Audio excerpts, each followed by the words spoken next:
Hi, I'd like to talk to you about what it's like to go back to the dentist in 2020. I reside in Long Island. I found out on June 1st that New York dentists are allowed to start seeing patients again. I believe that might have been a surprise to people. I think previously the date had been scheduled for June 15th or something. So when the New York state authorities decided that dentists can now see patients again for non-emergency care, I was intrigued and I wanted to get my regular cleaning done on time. And I was curious to see what that new normal at the dentist was going to look like.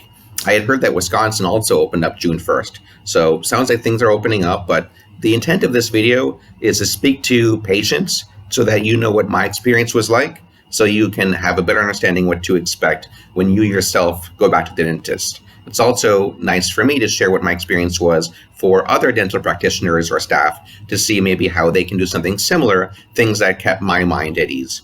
So let's go through that process. I've reached out on June 1st for an appointment. I got one set for June 3rd, 1:45 p.m. for my regular cleaning.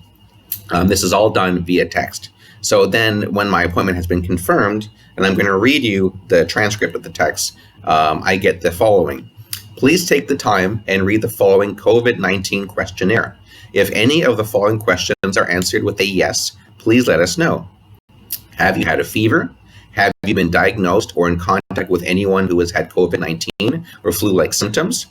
Have you lost taste or smell in the last 21 days? Thank you so much as we try to make a smooth process for everyone. Make this a smooth process for everyone. So I answered no, honestly, to all of those. I've been self-quarantining, have my mask on out in public, etc.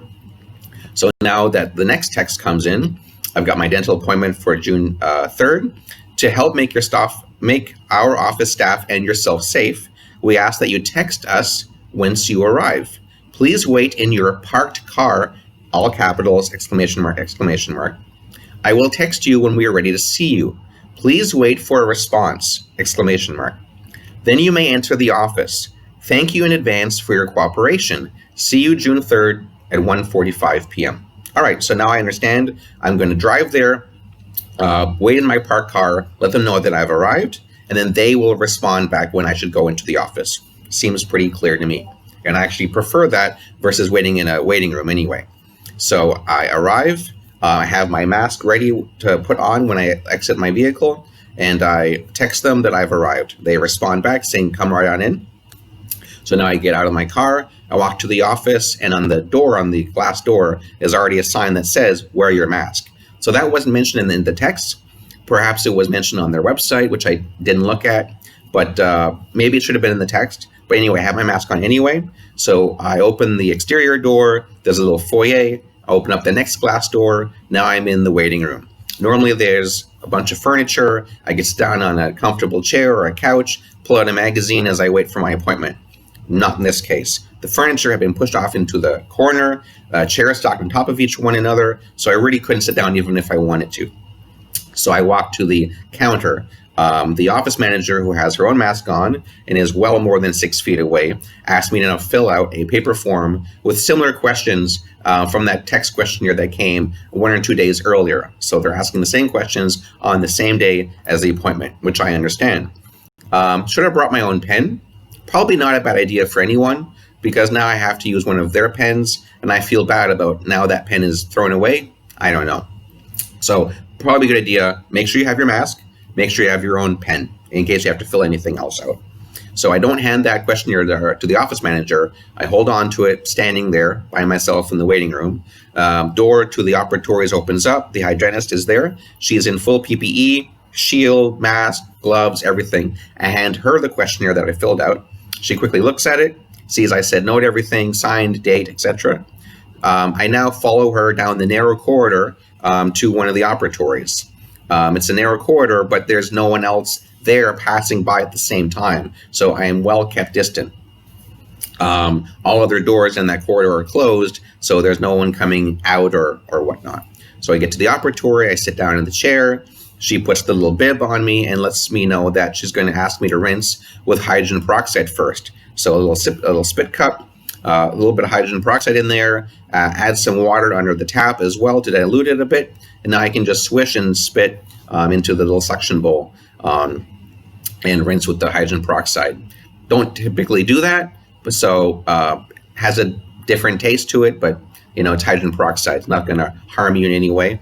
Just spit it out and you're all good to go. So now she does my cleaning. Again, face shield, everything. I've got my own sunglasses as well because of the light above my head. So mask off, of course, for this. Can't wear your mask while you're getting your teeth clean. Otherwise, I have it with me, of course. Put it on when she was done with the cleaning. While I was waiting for the dentist now to come in for my consult. Dentist comes in, he's got his shield, mask, gloves, full gown PPE as well. Have my regular consultation with my dentist. It's all good. So let's see, looking at my notes. Yeah. So when that's all done, they let me know that I can go back to the front. There is now a plastic transparent shield. I could slide paper or credit card underneath. But what they've actually done at the front desk there is they've got their own card reader on my side. So I take my own card, I can swipe, don't have to pass anything to them. So now I'm basically done. I can go out the door back to the waiting room. It's empty. Again, can't sit down anyway if I wanted to. Go out the foyer and exit the building. I stood there actually for a while wondering where I should go to next, and I could hear that the next patient was behind me opening the door into the foyer, so I knew, okay, they're staggering patients, so we don't all leave at the same time from our appointments. So I made my way to my vehicle to not prevent them from also now exiting the building. So that was the experience. Painless, no cavities, thanks for asking. So that's New York, getting a dental cleaning here early June. Couple thoughts that I wanted to also pass along. I reached out to my dentist when I heard that dental offices could open. They didn't reach out to me. Plus, during the whole quarantine period, maybe it would have been nice to see them take on some teledentistry. I could have had a Zoom consult.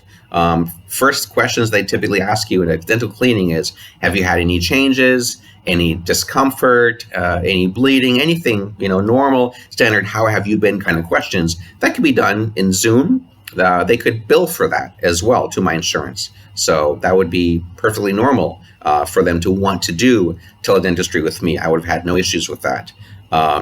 Dr. Lou Graham has an active YouTube channel with a lot of topics, some of them on this. Would definitely suggest that practitioners check that out. But I just wanted to share with you what it was like. Now I've got my cleaning done. I feel good. If anything changes, I'll have to go back, but for right now, I feel very set for the next 6 months until my next cleaning. And maybe it'll be a similar experience. Maybe it'll be a little bit more like what it was in 2019. But for right now, that's what it's like to go to the dentist in New York 2020.